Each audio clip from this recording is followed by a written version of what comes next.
ಹಣೆ ಬರಹ ಇದನ್ನು ಬದಲಾಯಿಸೋದಕ್ಕೆ ಸಾಧ್ಯನಾ, ಹೇಗೆ ಅನ್ನೋ ವಿಚಾರ. ಸೊ ಇದು ಏನು ಮೋಟಿವೇಶನ್ ವಿಡಿಯೋ ಅಲ್ಲ, ಅಥವಾ ಆಸ್ಟ್ರಾಲಜಿಯ ರೆಮಿಡಿ ಅಥವಾ ಪರಿಹಾರಗಳು ಅಂತ ಏನು ಹೇಳ್ತೀವೋ ಅದಕ್ಕೆ ಸಂಬಂಧಪಟ್ಟಂಥ ವಿಚಾರನೂ ಅಲ್ಲ. ಆಸ್ಟ್ರಾಲಜಿಯಲ್ಲೇ ಫೇಟ್ ಆ್ಯಂಡ್ ಫ್ರೀ ವಿಲ್ ಅನ್ನೋದೊಂದು ಕಾನ್ಸೆಪ್ಟ್ ಇದೆ, ಅದಕ್ಕೆ ಸಂಬಂಧಪಟ್ಟಂಥ ವಿಚಾರ. ಇದನ್ನು ಹೆಚ್ಚಿನವರು ಟಚ್ ಮಾಡಲ್ಲ. ಸೊ ಇದು ನೀವು ಪ್ರಾಕ್ಟಿಕಲಿ ನಿಮಗೆ ನೀವೇ ಅಪ್ಲೈ ಮಾಡಬೇಕಾದಂಥ ಒಂದು ಮೆಥಡ್ ಇದು. ಸೊ ಹಂಗಾಗಿ ವಿಡಿಯೋ ಪೂರ್ತಿ ನೋಡಿ, ನಿಮಗೆ ಇದ್ರ ಬಗ್ಗೆ ಒಂದು ಐಡಿಯಾ ಬರ್ತದೆ. ನಾನಿಲ್ಲಿ ಹೇಳೋದಕ್ಕೆ ಹೊರಟಿರೋ ಮೆಥಡ್ನ ಅರ್ಥ ಮಾಡ್ಕೊಳ್ಬೇಕಾದ್ರೆ ಮೊದಲು 2 ಕಾನ್ಸೆಪ್ಟ್ಗಳ ಬಗ್ಗೆ ತಿಳ್ಕೊಬೇಕಾಗುತ್ತೆ. ಒಂದು ಡೆಸ್ಟಿನಿ, ಎರಡನೇದು ಫೇಟ್ ಆ್ಯಂಡ್ ಫ್ರೀ ವಿಲ್ ಅಂತ.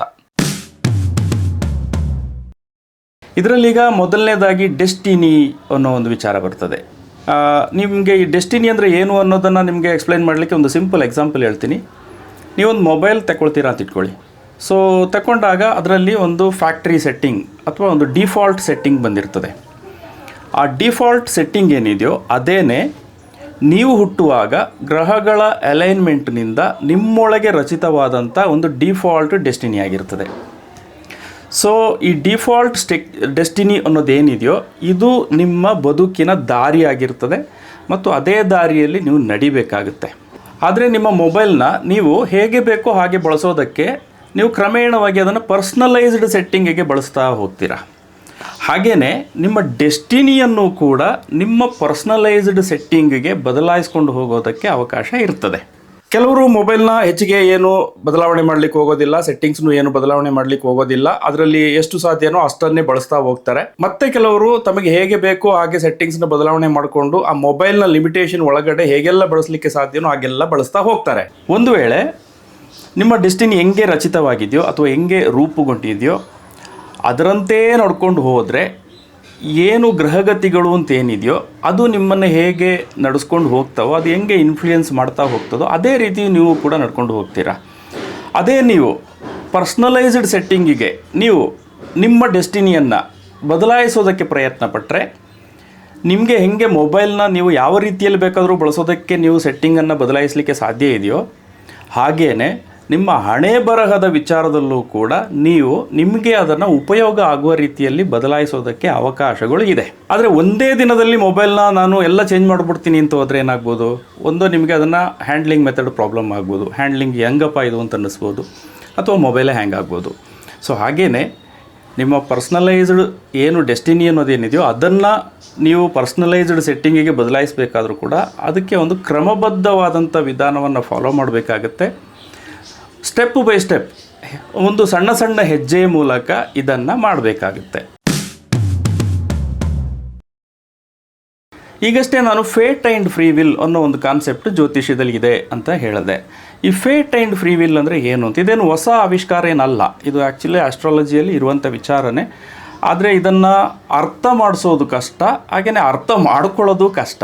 ಸೊ ಈ ಕಾರಣಕ್ಕೆ ಜ್ಯೋತಿಷ್ಯದಲ್ಲಿ ಸಾಮಾನ್ಯವಾಗಿ ರೆಮಿಡಿಯಲ್ ಮೆಷರ್ಸು ಅಥವಾ ಜ್ಯೋತಿಷ್ಯದ ಕೆಲವೊಂದು ಟೆಕ್ನಿಕ್ಗಳಿದ್ದಾವೆ, ಅದನ್ನು ಫಾಲೋ ಮಾಡಿ ನಿಮಗೆ ಸೊಲ್ಯೂಷನ್ಗಳನ್ನು ಹೇಳ್ತಾರೆ ಹೊರತು ಈ ಫ್ರೀ ವಿಲ್ ಅಥವಾ ಫೇಟ್ ಆ್ಯಂಡ್ ಫ್ರೀ ವಿಲ್ ಅನ್ನೋದೇನಿದೆ ಈ ವಿಚಾರವನ್ನು ಟಚ್ ಮಾಡೋರು ಕಡಿಮೆ. ಯಾಕೆಂದರೆ ಇದು ಬಹಳ ಆಳವಾದಂಥ ಅಧ್ಯಯನ ಬೇಕಾಗುತ್ತೆ ಮತ್ತು ನಿಮಗೆ ಸೈಕಾಲಜಿಕಲ್ ಎಲಿಮೆಂಟ್ಗಳು ಬರ್ತದೆ ಇಲ್ಲಿ. ಈಗ ಟಾಪಿಕಿಗೆ ಬರೋದಾದರೆ ಫೇಟ್ ಅಂದರೆ ಏನು, ವಿಧಿ ನಿಮಗೆಲ್ಲ ಗೊತ್ತಿರುತ್ತೆ. ಫ್ರೀ ವಿಲ್ ಅಂದರೆ ಏನು ಅಂತ, ನಮ್ಮ ಇಚ್ಛೆಯ ವ್ಯಾಪ್ತಿಯಲ್ಲಿರುವ ಆಯ್ಕೆಯ ಸ್ವಾತಂತ್ರ್ಯ ಅಂತ. ಅಂದರೆ ಇದು ಭಗವಂತನ ಇಚ್ಛೆ ಅಲ್ಲ, ನಮ್ಮ ಇಚ್ಛೆಯ ವ್ಯಾಪ್ತಿಯಲ್ಲಿ ಇರ್ತದೆ. ಇದನ್ನೇ ಒಂದು ಎಕ್ಸಾಂಪಲ್ ಮೂಲಕ ಹೇಳೋದಾದರೆ, ಯಾರಾದ್ರೊಬ್ಬರು ನಿಧಾನವಾಗಿ ಡ್ರೈವ್ ಮಾಡ್ತಾ ಹೋಗ್ತಾ ಇದ್ರು, ಇನ್ಯಾವುದೋ ವೆಹಿಕಲ್ ಬಂದು ಈ ವೆಹಿಕಲ್ಲಿಗೆ ಡಿಕ್ಕಿ ಹೊಡೆದ್ರೆ ಅದು ಪ್ಯೂರ್ಲಿ ಫೇಟ್. ಯಾಕೆಂದರೆ ಇದು ಬಂದು ನಿಮ್ಮದೇನು ತಪ್ಪಿರೋದಿಲ್ಲ. ಸೊ ಇಂಥ ಫೇಟ್ ವಿಧಿಯ ಆಟದ ವಿಚಾರ ಅಂತ ಬಂದಾಗ ನಮಗೆ ಭಗವಂತನ ರಕ್ಷಣೆ ಬೇಕಾಗುತ್ತೆ. ಸೊ ಆ ಕಾರಣಕ್ಕೆ ನಾವು ಏನು ಡಿವೈನ್ ಬ್ಲೆಸ್ಸಿಂಗ್ ಅಥವಾ ಭಗವಂತನ ಆರಾಧನೆ ಅನ್ನೋದನ್ನೇನಿದೆಯೋ ಅದನ್ನು ಮಾಡಬೇಕಾಗುತ್ತೆ. ಸೊ ಇಲ್ಲಿ ಭಗವಂತನ ಆರಾಧನೆ ಅಥವಾ ಏನು ಪೂಜೆ ಪುನಸ್ಕಾರ ಇಂಥವೆಲ್ಲ ಮಹತ್ವ ಪಡ್ಕೊಳ್ಳುತ್ತೆ. ಅದೇ ನೀವೇ ತುಂಬ ವೇಗವಾಗಿ ಹೋಗಿ ಆಕ್ಸಿಡೆಂಟ್ ಮಾಡಿಕೊಂಡ್ರೆ ಇಲ್ಲಿ ಏನು ಈ ಫೇಟ್ ವಿಧಿಯಾಟ ಅನ್ನೋ ವಿಚಾರ ಏನಿದೆಯೋ ಇದರ ರೋಲ್ ಬರೋದಿಲ್ಲ. ಇಲ್ಲಿ ಬರ್ತಾ ಇರೋದು ನಿಮ್ಮ ಫ್ರೀ ವಿಲ್ ಅಂತೇನಿದೆಯಲ್ಲ ಇದರ ಏನು ಪಾತ್ರ ಜಾಸ್ತಿ ಇರ್ತದೆ. ಸೊ ಹೇಗೆ ಅಂದರೆ ನೀವು ಆ್ಯಕ್ಚುಲಿ ಇಲ್ಲಿ ಆಕ್ಸಿಡೆಂಟ್ ಮಾಡಲಿಕ್ಕೆ ಕಾರಣ ನಿಮ್ಮ ಅಜಾಗರೂಕತೆ ಆಗಿರ್ತದೆ. ನೀವು ಬಹಳ ವೇಗವಾಗಿ ಹೋಗಿರ್ತೀರ, ತುಂಬ ಆತುರದಿಂದ ನೀವು ಡ್ರೈವ್ ಮಾಡ್ಕೊಂಡು ಹೋಗಿರ್ತೀರ. ಈ ಕಾರಣಕ್ಕೆ ಇಲ್ಲಿ ಆಕ್ಸಿಡೆಂಟ್ ಆಗಿರ್ತದೆ. ಇಲ್ಲಿ ನಿಮಗೆ ಚಾಯ್ಸಸ್ಸಿಗೆ ಅವಕಾಶಗಳಿದೆ. ಸೊ ಇದೇ ಇಲ್ಲಿ ಫೇಟ್ ಆ್ಯಂಡ್ ಫ್ರೀ ವಿಲ್ನ ಕಾನ್ಸೆಪ್ಟು. ಇದನ್ನು ನೀವು ಜೀವನದ ಬಹುತೇಕ ಎಲ್ಲ ವಿಚಾರಗಳಿಗೂ ಕೂಡ ಅಪ್ಲೈ ಮಾಡಲಿಕ್ಕೆ ಸಾಧ್ಯ ಇದೆ. ಫಾರ್ ಎಕ್ಸಾಂಪಲ್, ಒಬ್ಬ ಹ್ಯಾಕರ್, ನಿಮ್ಮ ಅಕೌಂಟಿಗೆ ಕನ್ನ ಹಾಕುವಂಥ ಹ್ಯಾಕರ್ನ ಜಾತಕಕ್ಕೂ, ಹಾಗೆಯೇ ಈ ಹ್ಯಾಕಿಂಗನ್ನು ತಡೆಯೋದಕ್ಕೆ ಕೆಲಸ ಮಾಡುವಂಥ ಏನು ಎಥಿಕಲ್ ಹ್ಯಾಕರ್ಸ್ ಅಂತ ಇರ್ತಾರೆ, ಅವರ ಜಾತಕಕ್ಕೂ ಯಾವುದೇ ವ್ಯತ್ಯಾಸ ಇರೋದಿಲ್ಲ. ಭಾಳ ಸಣ್ಣ ವ್ಯತ್ಯಾಸ ಇರ್ತದೆ ಅಷ್ಟೇ. ಒಬ್ಬ ಹೆಂಗೆ ಅಕೌಂಟಿಗೆ ಕನ್ನ ಹಾಕಲಿ ಅಂತ ಅವನು ಹುಡುಕ್ತಾ ಇರ್ತಾನೆ, ಆ ರೀತಿ ಅವನ ಆಲೋಚನೆ ಇರ್ತದೆ. ಇನ್ನೊಬ್ಬ ಏನು ಇದನ್ನು ಹೆಂಗೆ ತಡೀಲಿ ಅಂತ ಅವನು ಯೋಚನೆ ಮಾಡ್ತಾ ಇರ್ತಾನೆ. ಸಾಮಾನ್ಯವಾಗಿ ಹ್ಯಾಕಿಂಗನ್ನು ತಡೀಲಿಕ್ಕೆ ಹ್ಯಾಕರ್ಗಳನ್ನೇ ಬ್ಯಾಂಕ್ನವರು ನೇಮಿಸ್ಕೊಳ್ಳೋದು, ಅವ್ರಿಗೇ ಸಾಧ್ಯ ಇದನ್ನು ತಡೀಲಿಕ್ಕೆ.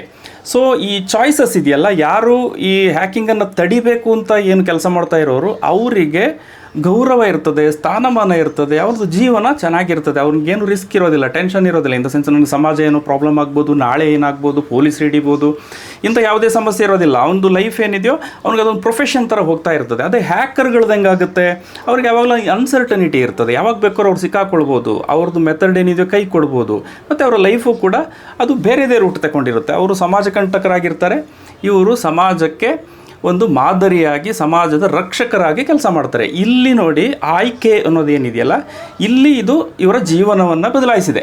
ಹಾಗಂತ ಎಲ್ಲವನ್ನೂ ಬದಲಾಯಿಸಿಬಿಡ್ತೀನಿ ಅಂತ ಹೋಗ್ಲಿಕ್ಕೆ ಆಗೋದಿಲ್ಲ. ಇಲ್ಲೂ ಕೂಡ ಕೆಲವೊಂದು ಲಿಮಿಟೇಷನ್ಗಳಿದೆ. ನಾವಿಲ್ಲಿ ಇದನ್ನು 3 ಆಯಾಮಗಳಲ್ಲಿ ನೋಡಬೇಕಾಗುತ್ತೆ. ಇದರಲ್ಲಿ ಮೊದಲನೇದಾಗಿ ಏನು ಶ್ರಮ ಇಲ್ಲದೆ ನಿಮಗೆ ಸಿಗುವಂಥದ್ದು ಅಂತ ಅಂದರೆ, ಇದರಲ್ಲಿ ನಿಮ್ಮ ರೋಲ್ ಕಡಿಮೆ ಇರ್ತದೆ. ಫಾರ್ ಎಕ್ಸಾಂಪಲ್, ನೀವು ಹುಟ್ಟಿದ ಕುಟುಂಬ, ತಂದೆ ತಾಯಿ, ಬಂಧು ಬಳಗ, ಸಂತಾನ, ಬಳುವಳಿಯಾಗಿ ಬಂದಂಥ ಆಸ್ತಿ, ಅಂತಸ್ತು, ಐಶ್ವರ್ಯ, ಸುಖ, ಭೋಗ, ಇದು ಬಂದು ಜ್ಯೋತಿಷ್ಯದಲ್ಲಿ ನಿಮ್ಮ ಯೋಗ ಅಂತ ಕನ್ಸಿಡರ್ ಆಗುತ್ತೆ. ಎರಡನೇದು ಶ್ರಮಪಟ್ಟರೆ ಸಿಗುವಂಥದ್ದು, ವಿದ್ಯೆ, ಉದ್ಯೋಗ, ಸ್ವಂತ ಸಂಪಾದನೆ, ಸ್ವಂತ ಆಸ್ತಿಪಾಸ್ತಿ, ಪದವಿ, ಯಶಸ್ಸು, ಕೀರ್ತಿ, ಉನ್ನತಿ, ಏಳಿಗೆ, ಸುಖ, ಸಮೃದ್ಧಿ, ನೆಮ್ಮದಿಯ ಜೀವನ, ಮಾನಸಿಕ ಶಾಂತಿ, ಇವೆಲ್ಲವೂ ಕೂಡ ನೀವು ಶ್ರಮಪಟ್ಟರೆ ಸಿಗುತ್ತೆ ಅಷ್ಟೇ ಹೊರತು ಶ್ರಮ ಪಡಲಿಲ್ಲ ಅಂದರೆ ಸಿಗೋದಿಲ್ಲ. ಸೊ ಇದೆಲ್ಲವೂ ಕೂಡ ಫ್ರೀ ವಿಲ್ ಅಂತ ನಾನು ಏನು ಹೇಳಿದ್ನೋ ಈ ಕ್ಯಾಟಗರಿಗೆ ಬರ್ತದೆ. ಸೊ ಇದರಲ್ಲಿ ನೀವು ಬದಲಾವಣೆ ಮಾಡೋದಕ್ಕೆ ಹೈಯೆಸ್ಟ್ ಸ್ಕೋಪ್ ಇರುವಂಥ ಒಂದು ಏರಿಯಾ ಇದು.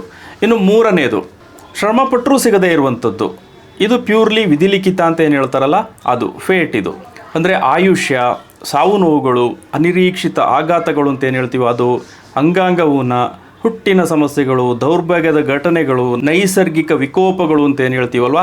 ಮನುಷ್ಯರಾಗಿ ನಾವು ಈ ವಿಚಾರಗಳಲ್ಲಿ ಏನು ಮಾಡಲಿಕ್ಕೆ ಸಾಧ್ಯ ಇಲ್ಲ. ಇದೆಲ್ಲವೂ ನಮ್ಮ ಇಚ್ಛೆಯ ವ್ಯಾಪ್ತಿಯಲ್ಲಿ ಇರೋದಿಲ್ಲ, ಭಗವಂತನ ಇಚ್ಛೆಯ ವ್ಯಾಪ್ತಿಯಲ್ಲಿ ಇರ್ತದೆ. ಸೊ ಹಂಗಾಗಿ ಭಗವಂತನ ಇಚ್ಛೆಗೇನೆ ಅದನ್ನು ಬಿಡಬೇಕಾಗುತ್ತೆ. ಸೊ ಏನು ನಮ್ಮ ಕೈನಲ್ಲಿ ಇಲ್ವೋ ಆ ವಿಚಾರವನ್ನು ಬದಿಗಿರಿಸಿ, ನಮ್ಮ ಕೈನಲ್ಲಿ ಇರುವಂಥ ವಿಚಾರಗಳು ಅಂತ ಏನಿದೆಯೋ, ಏನು ನಾನು ಎರಡನೇ ಕ್ಯಾಟಗರಿಯ ವಿಚಾರಗಳು ಅಂತ ಹೇಳಿದ್ನೋ ಅದ್ರ ಮೇಲೆ ನಾವಿಲ್ಲಿ ಫೋಕಸ್ ಮಾಡ್ಬೋದು. ಯಾಕೆಂದರೆ ಇದೇನು ಹಣೆ ಬರಹದ ವ್ಯಾಪ್ತಿಗೆ ಬರೋದಿಲ್ಲ. ಇದೆಲ್ಲವೂ ನಮ್ಮ ಶ್ರಮ, ನಮ್ಮ ಚಾಯ್ಸಸ್, ನಮ್ಮ ಆಯ್ಕೆಯ ಒಂದು ವ್ಯಾಪ್ತಿಗೆ ಬರ್ತದೆ. ಇದರಲ್ಲಿ ನಾವು ಓವರ್ಕಮ್ ಆಗೋದಕ್ಕೆ ಅಥವಾ ನಾವು ಯಶಸ್ಸನ್ನು ಸಾಧಿಸೋದಕ್ಕೆ ಸಾಧ್ಯ ಇದೆ. ಇದಕ್ಕೋಸ್ಕರ ನಾವು ನಮ್ಮದೇ ಆದಂಥ ಕೆಲವೊಂದು ಟೆಂಡೆನ್ಸಿಗಳು, ಹ್ಯಾಬಿಟ್ಸ್ ಅಂತ ಇರ್ತವೆ, ಟೆಂಡೆನ್ಸೀಸ್ ಅಂತ ಇರ್ತವೆ, ಇದೆಲ್ಲ ಸೈಕಾಲಜಿಕಲ್ ಫ್ಯಾಕ್ಟರ್ಗಳು. ಸೊ ಇದರ ಮೇಲೆ ವರ್ಕ್ ಮಾಡಬೇಕಾಗುತ್ತೆ. ಹಾಗೆಯೇ ಕೆಲವೊಂದು ಸ್ಟ್ರಾಟಜಿಗಳನ್ನು ಕೂಡ ನಾವು ಅನುಸರಿಸಬೇಕಾಗುತ್ತೆ. ಸೊ ಏನು ಮಾಡಬೇಕು, ಹೇಗೆ ಇದನ್ನು ನಾವು ವರ್ಕೌಟ್ ಮಾಡಬೇಕು ಅನ್ನೋದನ್ನೇ ನಾನು ಇದನ್ನೊಂದು ಸರಣಿಯ ರೂಪದಲ್ಲಿ ಹೇಳ್ತಾ ಹೋಗ್ತೀನಿ. ಅದರಲ್ಲಿ ಮೊದಲನೇ ವಿಡಿಯೋ ಇದು. ಸೊ ಇದು ನಾನೇನು ಹೇಳ್ತಾ ಹೋಗ್ತಾ ಇದ್ದೀನೋ ಇದಕ್ಕೂ 9 ಗ್ರಹಗಳು ಅಂತೇನಿದೆಯೋ ಎಲ್ಲದಕ್ಕೂ ಎರಡಕ್ಕೂ ಕೂಡ ಸಂಬಂಧ ಇದೆ. ಸೊ ಇಲ್ಲಿ ಪ್ಲ್ಯಾನೆಟ್ ಹೇಗೆ ಬಿಹೇವ್ ಮಾಡುತ್ತೆ ಅನ್ನೋದನ್ನು ನಾವು ತುಂಬ ಏನು ಹೇಳ್ತಾ ಹೋಗೋದಿಲ್ಲ, ಯಾಕೆಂದರೆ ಅದರ ಅಗತ್ಯನೂ ಇರೋದಿಲ್ಲ ಕಾಮನ್ ಪಬ್ಲಿಕ್ಸಿಗೆ. ಸೊ ನಮಗಿಲ್ಲಿ ಮೇಯ್ನಾಗಿ ಬೇಕಾಗಿರೋದು ಪ್ರೋಸೆಸ್ ಏನು, ರಿಸಲ್ಟ್ ಏನು ಅಂತ, ಅದ್ರ ಮೇಲೇ ನಾವು ಇಲ್ಲಿ ಜಾಸ್ತಿ ಫೋಕಸ್ ಮಾಡೋಣ ಅಂತ ಅಂದ್ಕೊಂಡಿದ್ದೀನಿ. ಮೊದಲನೇದಾಗಿ ಅಡಾಪ್ಟೆಬಿಲಿಟಿ ಅಂತ ಅಂದರೆ, ನೀವು ಯಾವ ಪರಿಸ್ಥಿತಿಯಲ್ಲಿ ಇದ್ದೀರೋ ಆ ಪರಿಸ್ಥಿತಿಗೆ ನಿಮ್ಮನ್ನು ನೀವು ಹೊಂದಿಸ್ಕೊಳ್ಳೋದು. ಅಂದರೆ ಆ ಪರಿಸ್ಥಿತಿ ಇದು ನಂದು ಈಗ ಇರುವಂಥ ಪರಿಸ್ಥಿತಿ ಅಂಥೇಳಿ ನಾವು ವಿಕ್ಟಿಮ್ ಮೋಡ್ಗೆ ಹೋಗಬಾರ್ದು. ಅಯ್ಯೋ ದೇವ್ರು ಹಿಂಗೆ ಮಾಡ್ಬಿಟ್ಟ ಅಂದ್ಕೊಳ್ಳೋದಲ್ಲ. ನಾವು ಎಮೋಷ್ನಲ್ ಆದಾಗ ಏನಾಗುತ್ತೆ, ನಮ್ಮ ಬ್ರೈನ್ ಅಂತ ಏನಿದೆಯಲ್ಲ, ಮರ್ಕ್ಯೂರಿ, ಬುಧ ವರ್ಕ್ ಮಾಡೋದಿಲ್ಲ, ನಮಗಿಲ್ಲಿ ಚಂದ್ರ ಮಾತ್ರ ವರ್ಕ್ ಮಾಡ್ತಾ ಇರ್ತದೆ. ಸೊ ಆ ಕಾರಣಕ್ಕೆ ನಾವು ಚಂದ್ರನ ಕೆಲಸವನ್ನು ಕಮ್ಮಿ ಮಾಡಿ ಬುಧನ ಕೆಲಸವನ್ನು ಜಾಸ್ತಿ ಮಾಡಬೇಕು. ಏನು ಅಂದರೆ ಎನಾಲಿಸಿಸ್, ನಾವು ಎನಲೈಸ್ ಮಾಡಬೇಕಾಗತ್ತೆ. ಪರಿಸ್ಥಿತಿನ ಎನಲೈಸ್ ಮಾಡಬೇಕು ಅಂದರೆ ಫಸ್ಟು ಈ ಪರಿಸ್ಥಿತಿ ಹಿಂಗಿದೆ ಅನ್ನೋದು ನಮ್ಗೆ ಅರ್ಥ ಆಗಬೇಕಾಗುತ್ತೆ, ನಾವು ಅದನ್ನು ಆಕ್ಸೆಪ್ಟ್ ಮಾಡಬೇಕಾಗುತ್ತೆ. ಸೊ ಎಲ್ಲಿ ನೀವು ಯಾವ ಪರಿಸ್ಥಿತಿಯಲ್ಲಿ ಇದ್ರೋ ಅಲ್ಲೇ ನಿಂತ್ಕೊಂಡು ಈ ಪರಿಸ್ಥಿತಿಯಲ್ಲಿ ನನಗೆ ಏನು ಆಯ್ಕೆ ಇದೆ ಅಂತ ನೋಡಬೇಕಾಗುತ್ತೆ. ನೋಡಿ, ಆಯ್ಕೆ ಇರ್ತದೆ. ನಿಮಗೆ ಒಂದು ಎಕ್ಸಾಂಪಲ್ ಹೇಳ್ತೀನಿ. ಹಾವೇರಿಯಲ್ಲಿ ಒಬ್ಬ ಮನೆಗಳ್ಳ, ಅವನು ಆ್ಯಕ್ಚುಲಿ ಅವನ ಬಗ್ಗೆ ತುಂಬ ಮೀಡಿಯಾದಲ್ಲೆಲ್ಲ ಬರ್ತಾ ಇತ್ತು. ಸೊ ಅವನು ಮನೆಗಳ್ಳತನ ಮಾಡಿ ಪದೇ ಪದೇ ಜೈಲಿಗೆ ಹೋಗ್ತಾ ಇದ್ದ. ತುಂಬ ವರ್ಷ ಜೈಲಲ್ಲೂ ಕಳೆದಿದ್ದ ಅವನು. ಕೊನೆಗೆ ಅವನು ಏನು ಮಾಡ್ತಾನೆ, ಜೈಲಿನಲ್ಲೇ ಕಾನೂನನ್ನು ಕಲಿತು ಅವನ ಕೇಸನ್ನು ಅವನೇ ವಾದ ಮಾಡಿ ಜೈಲಿಂದ ಆಚೆ ಬಂದಿದ್ದಾನೆ ಅವನು. ಅಂದರೆ ಅವನು ಯಾವ ಪರಿಸ್ಥಿತಿಯಲ್ಲಿ ಇದ್ದನೋ ಅದೇ ಪರಿಸ್ಥಿತಿಯಲ್ಲಿ ಅವನಿಗೆ ಏನು ಚಾಯ್ಸಸ್ ಇದೆ ಅಂತ ನೋಡಿದಾಗ ಕಾನೂನು ಕಲಿತ್ರೆ ನಾನೇ ವಾದ ಮಾಡ್ಬೋದು ಅಂತ ಅನ್ನಿಸ್ತು ಅವನಿಗೆ. ಟೈಮ್ ಇತ್ತು, ಅದನ್ನು ಯುಟಿಲೈಸ್ ಮಾಡಿಕೊಂಡ, ಹಂಗಾಗಿ ಅವನು ಜೈಲಿಂದ ಆಚೆ ಬಂದ. ಈ ರೀತಿ ಎಲ್ಲ ಮನುಷ್ಯರಿಗೂ ಕೂಡ ಎಂಥದೇ ಪರಿಸ್ಥಿತಿಯಲ್ಲಿ ಇದ್ದಾಗಲೂ ಕೂಡ ನಾವು ಸ್ವಲ್ಪ ಬ್ರಾಡಾಗಿ ಥಿಂಕ್ ಮಾಡಿದ್ರೆ, ಸ್ವಲ್ಪ ಎನಾಲಿಟಿಕಲಿ ಯೋಚನೆ ಮಾಡಿದ್ರೆ ನಮ್ಮ ಮುಂದೆ ಚಾಯ್ಸಸ್ ಇರ್ತದೆ. ಸೊ ಅಂಥ ಚಾಯ್ಸಸ್ಸನ್ನು, ಅಂಥ ಏನು ನಮಗೆ ಬರುವಂಥ ಆಲೋಚನೆಗಳಿದೆಯೋ ಅದರಲ್ಲಿ ಪ್ರಾಕ್ಟಿಕಾಲಿಟಿ ನೋಡಬೇಕು. ಸೊ ಸತ್ಯ ಏನು, ಫ್ಯಾಕ್ಟ್ ಏನು, ಇದನ್ನು ಮಾಡಲಿಕ್ಕೆ ಏನು ಇದೇನಿದೆ, ಅವಕಾಶಗಳು ಹೆಂಗಿದೆ, ದಾರಿ ಹೆಂಗಿದೆ ಅಂತ ನೋಡಿ ನಂತರ ಇದನ್ನು ಪ್ರಾಬ್ಲಮ್ ಸಾಲ್ವಿಂಗ್ ಎಬಿಲಿಟಿ ಅಂತ. ಸೊ ಎಂಥದೇ ಪ್ರಾಬ್ಲಮ್ನಲ್ಲಿದ್ರೂ ಕೂಡ ನೀವು ಅದನ್ನು ಸಾಲ್ವ್ ಮಾಡೋ ಆ್ಯಂಗಲಲ್ಲೇ ಜಾಸ್ತಿ ಥಿಂಕ್ ಮಾಡ್ತಾ ಹೋದಾಗ ನಿಮ್ಮ ಬ್ರೈನು ಕ್ರಮೇಣವಾಗಿ ನಿಮಗೆ ಆ ಥರ ಸಾಲ್ವಿಂಗ್ ಎಬಿಲಿಟಿಯನ್ನು ಕೊಡ್ತದೆ ಆ್ಯಕ್ಚುಲಿ. ಸೊ ನಂತರದ್ದು ಬಂದು ಮೆಥಡ್, ಸ್ಟ್ರಕ್ಚರ್ಡ್ ಮೆಥಡ್ ಅಂತ, ಅಂದರೆ ರಚನಾತ್ಮಕ ವಿಧಾನ ಅಂತ. ಇದು ಕಾರ್ಯರೂಪಕ್ಕೆ ಇಳಿಸುವ ಒಂದು ಮೆಥಡ್. ನಿಮ್ಮ ಮುಂದೆ ಒಂದು ಆಲೋಚನೆ ಇರ್ಬೋದು ಅಥವಾ ಏನೋ ಒಂದು ನಿಮಗೆ ಐಡಿಯಾ ಬರ್ಬೋದು. ಆ ಐಡಿಯಾವನ್ನು ಕಾರ್ಯರೂಪಕ್ಕೆ ಇಳಿಸಬೇಕಾದ್ರೆ ಪ್ರಯತ್ನ ಪಡಬೇಕಾಗತ್ತೆ. ಆದರೆ ಎಲ್ಲರೂ ಪ್ರಯತ್ನ ಪಡ್ತಾರೆ, ತುಂಬ ಜನ ಪ್ರಯತ್ನ ಪಡ್ತಾರೆ. ಎಲ್ಲರ ಪ್ರಯತ್ನವೂ ಏನು ಸಕ್ಸಸ್ ಆಗೋದಿಲ್ಲ. ಕಾರಣ ಏನು ಅಂದರೆ ಒಂದು ಸ್ಟ್ರಕ್ಚರ್ ಇಲ್ಲದೆ ಇರೋದು. ಅಂದರೆ ನೀವು ಧಾವಂತಕ್ಕೆ ಬೀಳೋದು, ಬೇಗ ಎಲ್ಲವೂ ಸರಿಯಾಗಿ ಬಿಡಬೇಕು ಅಂತ ಹೋಗೋದು, ಅಥವಾ ಒಟ್ಟಿಗೆ ಎಲ್ಲವನ್ನು ಮಾಡಬೇಕು ಅಂತ ಹೋಗೋದು. ಸೊ ಇಲ್ಲಿ ಮೆಥಡ್ ಮಿಸ್ ಆಗಿರ್ತದೆ. ಒಂದು ಸ್ಟೆಪ್ ಬೈ ಸ್ಟೆಪ್ ಹೆಜ್ಜೆ ಆಗುವಂಥ ಒಂದು ಮನಸ್ಥಿತಿ ಇರೋದಿಲ್ಲ. ಎಲ್ಲವನ್ನು ಒಟ್ಟಿಗೆ ಮಾಡ್ತೀನಿ ಅಂತಲೂ ಹೋಗಬಾರ್ದು, ಎಲ್ಲವನ್ನು ಬೇಗ ಮಾಡ್ತೀನಿ ಅಂತಲೂ ಹೋಗಬಾರ್ದು. ನೀವೊಂದು ಲಾಂಗ್ ಟರ್ಮ್ ಗೋಲ್ ಇಟ್ಕೊಳ್ಬೇಕಾಗುತ್ತೆ. ಯಾಕೆಂದರೆ ನಿಮ್ಮ ಇವತ್ತಿನ ಸಮಸ್ಯೆಗೆ ಇವತ್ತೇ ನಿಮಗೇನು ಸೊಲ್ಯೂಷನ್ ಆಗಲಿ ಅಥವಾ ಇವತ್ತೇ ಎಲ್ಲವೂ ಬದಲಾಗ್ಬಿಡ್ತದೆ ಅಂತ ಎಕ್ಸ್ಪೆಕ್ಟ್ ಮಾಡಲಿಕ್ಕೆ ಸಾಧ್ಯವೂ ಇಲ್ಲ, ಅದು ಪ್ರಾಕ್ಟಿಕಲಿ ನಡೆಯೋದೂ ಇಲ್ಲ. ಸೊ ಒಂದು ಲಾಂಗ್ ಟರ್ಮ್ ಗೋಲ್ ಇಟ್ಕೊಳ್ಬೇಕು. 2 ವರ್ಷ ಅಂತ ಇಟ್ಕೊಳ್ಳಿ, ವರ್ಷ ಅಂತ ಇಟ್ಕೊಳ್ಳಿ, 3 ವರ್ಷ ಅಂತಲೇ ಇಟ್ಕೊಳ್ಳಿ. ಸೊ ಆ ಥರದ ಒಂದು ಪ್ಲ್ಯಾನಿಂಗನ್ನು ಇಟ್ಕೊಂಡು, ಒಂದು ಆ ಯೋಜನೆಯನ್ನು ಮಾಡಿಕೊಂಡು, ಲಾಂಗ್ ಟರ್ಮ್ ಗೋಲನ್ನು ಇಟ್ಕೊಂಡು ಅದಕ್ಕೆ ಸಂಬಂಧಪಟ್ಟಂಗೆ ನಾನು ಇವತ್ತಿನಿಂದ ಕೆಲಸ ಮಾಡಲಿಕ್ಕೆ ಶುರು ಮಾಡಿದ್ರೆ ನನಗೆ ಇಂಥ ಸಂದರ್ಭದಲ್ಲಿ ನನಗೆ ಆಗ್ಬೋದು ಅಂತ. ನಾನೇನು ಇವಾಗ ಒಂದು ಹಾವೇರಿದೊಂದು ಆ ಮನೆಗಳನ್ನ ಕತೆ ಅಂತ ಏನು ಹೇಳಿದ್ನೋ ಅದು ನಿದರ್ಶನ, ಅದು ನಡೆದಿರುವಂಥದ್ದು. ಸೊ ಅವನು ಒಂದು ಲಾಂಗ್ ಟರ್ಮ್ ಗೋಲ್ ಇಟ್ಕೊಂಡು ಮಾಡ್ದ. ಅವ್ನು ಕಾನೂನು ಫಸ್ಟ್ ಕಲಿತ, ಆಮೇಲೆ ಹೋಗಿ ಕೋರ್ಟಲ್ಲಿ ವಾದ ಮಾಡ್ದ. ಸೊ ಅದಕ್ಕೊಂದು ಟೈಮ್ ತಗೊಳ್ಳುತ್ತೆ. ಎಲ್ಲವೂ ಇವತ್ತೇ ನಡೆದೋಗೋದಿಲ್ಲ. ಇವತ್ತೇ ನಾನು ಆಚೆ ಬರಬೇಕು ಅಂತಂದರೆ ಅವನು ಅಲ್ಲೇ ಇರ್ತಾನೆ, ಅವ್ನು ಬರೀ ಯೋಚನೆ ಮಾಡ್ತಾ ಇರ್ತಾನೆ ಅಷ್ಟೇ. ಬಟ್ ಅವ್ನು ಮೆಥಡನ್ನು ಫಾಲೋ ಮಾಡ್ದ, ಸ್ಟೆಪ್ ಬೈ ಸ್ಟೆಪ್ ಅದನ್ನು ಮಾಡ್ತಾ ಹೋದಾಗ ಅವನಿಗೆ ರಿಸಲ್ಟ್ ಸಿಕ್ತು, ಮತ್ತು ಅವನ ಪ್ರಯತ್ನವೂ ಕೂಡ ಸಕ್ಸಸ್ ಆಯಿತು. ಸೊ ಇಲ್ಲಿ ಈ ಥರ ಸ್ಟ್ರಕ್ಚರ್ಡ್ ಮೆಥಡ್ ಅನ್ನೋದೇನಿದೆಯಲ್ಲ, ಇದನ್ನು ಆ್ಯಕ್ಚುಲಿ IT ಕೆಲವೊಂದು ದೊಡ್ಡ ದೊಡ್ಡ ಕಂಪ್ನಿಗಳಲ್ಲಿ ಬಳಸ್ತಾರೆ. ಏನೇ ಪ್ರಾಬ್ಲಮ್ ಆದರೂ ಕೂಡ ಒಂದೊಂದು ಪ್ರಾಬ್ಲಮನ್ನೇ ತಗೊಳ್ತಾರೆ. ಸೊ ಅದರ ಸ್ಟೆಪ್ ಬೈ ಸ್ಟೆಪ್ ಸಾಲ್ವ್ ಮಾಡ್ತಾ ಹೋಗ್ತಾರೆ. ಇಲ್ಲಿ ಒಂದು ಸಣ್ಣ ಸಣ್ಣ ಹೆಜ್ಜೆಗಳು ಅಂತಿದೆಯಲ್ಲ, ಇದು ಬಹಳ ಮಹತ್ವ ಪಡ್ಕೊಳ್ಳುತ್ತೆ. ನಿಮಗೆ ಆ್ಯಕ್ಚುಲಿ ಫೈನಾನ್ಷಿಯಲಿ ಕೆಲವರು ಸೇವ್ ಮಾಡಬೇಕು, ಹಣ ಸೇವಿಂಗ್ಸ್ ಮಾಡಬೇಕು ಅಂದ್ಕೊಳ್ತಾರೆ. ಆದರೆ ಸೇವಿಂಗ್ಸ್ ಅಂತ ಮಾಡೋದು ನೀವು 100 ರೂಪಾಯಿ ಮಾಡಿದ್ರೂ ಕೂಡ ಸೇವಿಂಗ್ಸೇ, ಅದು ಕೂಡ ಬೆಳೀತಾ ಬೆಳೀತಾ ಬೆಳೀತಾ ಅದು ದೊಡ್ಡದಾಗುತ್ತೆ. ಅಥವಾ 1000 ರೂಪಾಯಿನೇ ಮಾಡಿ. ಆದರೆ ಕೆಲವರು ಏನು ಅಂದರೆ ನನಗೆ 1 ಲಕ್ಷ ದುಡ್ಡು ಬಂದಾಗ ಸೇವ್ ಮಾಡ್ತೀನಿ ಅಂತ ಅಂದ್ಕೊಂಡಿರ್ತಾರೆ. ಅದು ಸೇವಿಂಗ್, ಆ ದುಡ್ಡು ಬರೋದು ಇಲ್ಲ, ಬಂದಾಗಲೂ ಎಲ್ಲ ಖರ್ಚಾಗ್ಬಿಡ್ತದೆ, ಸೇವಿಂಗ್ ಬೆಳೆಯೋದಿಲ್ಲ. ಸೊ ಈ ಸಣ್ಣ ಸಣ್ಣ ಹೆಜ್ಜೆಗಳು ಬಹಳ ಮ್ಯಾಟ್ರ್ ಆಗುತ್ತೆ.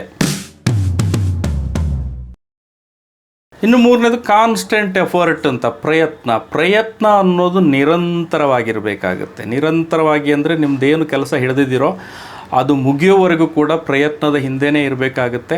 ಕೆಲವ್ರದ್ದು ಪ್ರಾಬ್ಲಮ್ ಏನಾಗುತ್ತೆ ಅಂದರೆ ಫಸ್ಟು ಮೋಟಿವೇಶನ್ ಇರ್ತದೆ, ನಾವು ಮಾಡಿಬಿಡ್ತೀವಿ ಅಂತ ಫಸ್ಟು ಶುರು ಮಾಡಿಬಿಡ್ತಾರೆ. ಶುರು ಮಾಡಿ ಫಸ್ಟು ಒಂದು ಸ್ವಲ್ಪ ಟೈಮು ಬಹಳ ಮುಗಿಬಿದ್ದು ಅದರ ಹಿಂದೆ ಕೆಲಸ ಮಾಡ್ತಾರೆ. ಒಂದು ಸರ್ಟನ್ ಪೀರಿಯಡ್ ಆದಮೇಲೆ ಏನಾಗುತ್ತೆ, ಅವ್ರದ್ದು ಡಿವಿಯೇಷನ್ ಬರ್ಬೋದು, ಡೈವರ್ಷನ್ ಬರ್ಬೋದು, ಮತ್ತು ಒಂದು ಸಹನೆ ಕಳ್ಕೊಳ್ತಾರೆ. ಮೋಟಿವೇಶನ್ ಡೌನ್ ಆಗ್ತಾ ಹೋಗ್ತದೆ. ಎಷ್ಟು ಅಂತ ಮಾಡೋದಪ್ಪ, ಯಾಕೆ ಮಾಡಲಿ ನಾನಿದು, ಅಯ್ಯೋ ಬಿಡಿ, ಈ ಥರದಲ್ಲಿ ಮಾನಸಿಕವಾಗಿ ಅವರ ಸಹನೆ ಅನ್ನೋದು ಕಳ್ಕೊಂಡಾಗ, ಮೂಡ್ ಅನ್ನೋದು ಫ್ಲಕ್ಚುಯೇಷನ್ ಆಗಲಿಕ್ಕೆ ಶುರು ಮಾಡಿದಾಗ ಇದು ಬಂದು ಒಂದು ರೀತಿಯ ಶನಿಯ ಒಂದು ಪರೀಕ್ಷೆಯ ಕಾಲ ಅಂತ ಹೇಳ್ಬೋದು. ನೀವು ಇನಿಷಿಯಲ್ ಸ್ಟೇಜಸ್ನಲ್ಲಿ ಶುರು ಮಾಡೋದಿರ್ತದಲ್ಲ, ಇಲ್ಲಿ ಬಂದು ಕುಜ ಆ್ಯಕ್ಟಿವೇಟ್ ಆಗಿರ್ತದೆ. ಕುಜ ಬಂದು ಹೈಲಿ ಮೋಟಿವೇಟೆಡ್ ಎನರ್ಜೆಟಿಕ್ ಪ್ಲಾನೆಟು, ನಿಮಗೆ ಮೋಟಿವೇಶನ್ ಕೊಡ್ತದೆ, ಎನರ್ಜಿಯನ್ನು ಕೊಟ್ಟಿರ್ತದೆ. ಆದರೆ ಅದು ಕಾನ್ಸ್ಟೆಂಟ್ ಆಗಿರೋದಿಲ್ಲ. ಒಂದು ಸರ್ಟನ್ ಪೀರಿಯಡ್ ಆದಮೇಲೆ ಶನಿನೇ ಅಲ್ಲಿ ರೋಲ್ ಪ್ಲೇ ಮಾಡೋದು. ಸೊ ಹಂಗಾಗಿ ಶನಿ ಬಂದು ನಿನಗೆ ಸಹನೆ ಇದೆಯಾ, ಎಂಡ್ಯೂರೆನ್ಸ್ ಅಂತ, ನಿರಂತರವಾಗಿ ಈ ಪ್ರಯತ್ನವನ್ನು ಮುಂದುವರಿಸ್ಕೊಂಡು ಹೋಗುವಂಥ ಒಂದು ಮನಸ್ಥಿತಿ ಇದೆಯಾ ಅಂತ ಪರೀಕ್ಷೆ ಮಾಡಲಿಕ್ಕೆ ಶುರು ಮಾಡಿಬಿಡ್ತದೆ. ಆ ಸಂದರ್ಭದಲ್ಲೂ ಕೂಡ ಮೋಟಿವೇಶನ್ ಇಲ್ಲದೆ ಇದ್ರೂ ಕೂಡ ನೀವು ಅದನ್ನು ಮಾಡಬೇಕು ಅಂತ ಮೆಕ್ಯಾನಿಕಲಿ ಮಾಡ್ತಾ ಹೋದರೆ ಆವಾಗ ನಿಮಗದು ಒಂದು ಹಂತದ ಕಳೆದ ಮೇಲೆ ಇನ್ನೂ ಶನಿ ಏನು ಪರೀಕ್ಷೆ ಮಾಡಲಿಕ್ಕೆ ಬರೋದಿಲ್ಲ. ನೀವು ಅದನ್ನು ಒಂದು ರೀಚ್ಗೆ ತಗೊಂಡು ಹೋಗ್ಬೋದು. ನಿಮ್ಮ ಗೋಲ್ ಅಂತ ಏನಿರ್ತದೋ ಅಲ್ಲಿವರೆಗೂ ನಿಮಗೆ ತಗೊಂಡು ಹೋಗಲಿಕ್ಕೆ ಸಾಧ್ಯ ಆಗುತ್ತೆ. ಇನ್ನು 4ನೇದು ಕಾನ್ಷಿಯಸ್ ಡೂಯಿಂಗ್ ಅಂತ, ಪ್ರಜ್ಞಾಪೂರ್ವಕ ಕ್ರಿಯೆ ಅಂತ. ಇದು ಬಹಳ ಮುಖ್ಯ. ಯಾಕೆಂದರೆ ನಿಮ್ಮದು ಯಾವುದೇ ಕೆಲಸ ಅಂತ ನೀವು ಮಾಡಬೇಕಾದ್ರೂ ಕೂಡ ಕೆಲಸದ ಮೇಲೆ, ಕೆಲಸದ ವಿಚಾರದಲ್ಲಿ ನಿಮಗೆ ಒಂದು ಪ್ರಜ್ಞೆ ಅಂತ ಇರಬೇಕಾಗತ್ತೆ. ಯಾವುದೇ ಒಂದು ಕೆಲಸದ ವಿಚಾರದಲ್ಲಿ ನಿಮಗೆ ಪ್ರಜ್ಞೆ ಅನ್ನೋದು ಬರಬೇಕು ಅಂದರೆ ನಿಮಗೆ ಆ್ಯಕ್ಚುಲಿ ಮೇಯ್ನ್ಲಿ ದಿನಚರಿ ಅಂತ ಏನಿರ್ತದಲ್ಲ, ನಿಮ್ಮ ದಿನಚರಿಯ ಮೇಲೆ ನೀವು ವರ್ಕ್ ಮಾಡಬೇಕಾಗತ್ತೆ. ಯಾಕೆಂದರೆ ನಿಮಗೆ ನೋಡಿ, ನಿಮ್ಮ ಇಡೀ ಒಂದು ಜೀವನ ಆರಂಭ ಆಗೋದು ಒಂದು ದಿನದಿಂದ. ಆ ದಿನಚರಿ ಏನಿದೆಯೋ ಅದೇ ನಿಮಗೆ ವಾರ ಅಂತ ಆಗುತ್ತೆ, ಅದೇ ನಿಮಗೆ ತಿಂಗಳು ಅಂತ ಆಗುತ್ತೆ, ನಂತರ ತಿಂಗಳುಗಳು ಸೇರಿನೇ ವರ್ಷಗಳು ಸೇರಿನೇ ನಿಮ್ಮ ಬದುಕು. ಸೊ ನಿಮ್ಮ ಬದುಕು ಅನ್ನೋದು ಆರಂಭ ಆಗೋದೇ ದಿನಚರಿಯಿಂದ. ಹಂಗಾಗಿ ನೀವು ಮೊದಲನೇದಾಗಿ ನಿಮ್ಮ ದಿನಚರಿಯನ್ನು ಸೆಟ್ ಮಾಡ್ಕೊಳ್ಬೇಕು. ಸೊ ನಿಮ್ಮ ದಿನಚರಿಯನ್ನು ನಿಮ್ಮ ಕಂಟ್ರೋಲ್ಗೆ ತಗೊಳ್ಳಿಲ್ಲ ಅಂದರೆ ನಿಮ್ಮ ಬದುಕು ಕೂಡ ನಿಮ್ಮ ಕಂಟ್ರೋಲ್ಗೆ ಬರೋದಿಲ್ಲ. ನಿಮ್ಮ ದಿನಚರಿಯನ್ನು ನೀವು ಕಂಟ್ರೋಲ್ಗೆ ತಗೊಳ್ಳೋದಕ್ಕೆ ಭಗವಂತ ಏನು ಬರಬೇಕಾಗಿಲ್ಲ, ನೀವೇ ಅದರ ಮೇಲೆ ವರ್ಕ್ ಮಾಡ್ಬೋದು. ಇದನ್ನು ಆ್ಯಕ್ಚುಲಿ ಕಾನ್ಷಿಯಸ್ ಡೂಯಿಂಗ್ ಅಂತ ಹೇಳ್ತಾರೆ. ಅಂದರೆ ನಿಮ್ಮ ದಿನಚರಿಯನ್ನು ಸೆಟ್ ಮಾಡಿಕೊಂಡು ಒಂದು ಫಿಕ್ಸ್ಡ್ ಟೈಮ್ನಲ್ಲಿ, ಒಂದೇ ಟೈಮ್ನಲ್ಲಿ ಮಲಗುವಂಥದ್ದು, ಒಂದೇ ಟೈಮಿಗೆ ಹೇಳುವಂಥದ್ದು, ಡೈಲಿ ಒಂದು ರುಟೀನ್ ಅಂತ ಮಾಡ್ಕೊಳ್ಳುವಂಥದ್ದು, ಒಂದು 30 ಮಿನಿಟ್ಸ್ ನಿಮಗೋಸ್ಕರ ಒಂದು ಸ್ವಲ್ಪ ವ್ಯಾಯಾಮ ಆಗಲಿ, ಧ್ಯಾನ ಆಗಲಿ, ಪೂಜೆ, ಪ್ರಾರ್ಥನೆ ಇಂಥದ್ದನ್ನು ಮಾಡುವಂಥದ್ದು, ಈ ಥರದೊಂದು ರುಟೀನನ್ನು ಸೆಟ್ ಮಾಡ್ಕೊಳ್ಳೋದೇನಿದೆಯೋ ಇದು ಕಾನ್ಷಿಯಸ್ ಡೂಯಿಂಗ್ನ ಒಂದು ಭಾಗ ಇದು. ಸೊ ಇದನ್ನು ನೀವು ಫಸ್ಟ್ ಫಾಲೋ ಮಾಡಬೇಕಾಗುತ್ತೆ. ಯಾಕೆಂದರೆ ನೀವು ನಿದ್ದೆ ಬಂದಾಗ ಹೋಗಿ ಮಲಗೋದಕ್ಕೂ, ನಾನೀಗ ಮಲಗ್ತೀನಿ, ನಿದ್ದೆ ಮಾಡ್ತೀನಿ ಅಂತ ಹೋಗಿ ನಿರ್ಧಾರ ಮಾಡಿ ಮಲಗೋದಕ್ಕೂ ತುಂಬ ವ್ಯತ್ಯಾಸ ಇದೆ. ಸೊ ನಿದ್ದೆ ಬಂದಾಗ ನೀವು ಮಲಗೋದೇನಿದೆಯಲ್ಲ, ಇದು ಬಂದು ಸಬ್ಕಾನ್ಷಿಯಸ್ ಮೈಂಡ್ನ ಸಿಗ್ನಲ್ ಆಗಿರುತ್ತೆ.